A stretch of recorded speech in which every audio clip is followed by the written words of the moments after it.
ఉంది ఇది. ఏంటి అరుస్తున్నారు? ఏం లేదే, చిన్న కళ. ఏం కూర చేసావే? మీకు ఇష్టమైన గుత్తొంకాయ కూర చేశానండి. సర్లే నేను వెళ్ళొస్తా. ఎదురైనా వస్తాను నండి. టైం అయిందని చెప్పాగా.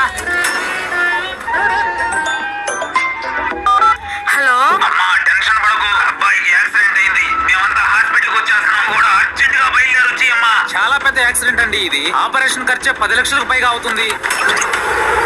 10 లక్షలు అనుకుంటే ఊహించుకుంటేనే భయంగా ఉంది కదండి. ఇది కల్పితమే అయి ఉండొచ్చు అని ప్రమాదం ఎప్పుడు చెప్పిరాదు కదండి మనకు. మన ఫ్యామిలీలో ఎవరికైనా అనుకోని ప్రమాదం ఏర్పడినా లేదా అనుకోకుండా పెద్ద ఆరోగ్య సమస్య వచ్చినా లక్షలు ఖర్చు పెట్టాల్సిన సమయం వచ్చినప్పుడు మనలాంటి మిడిల్ క్లాస్ ఫ్యామిలీ వాళ్ళం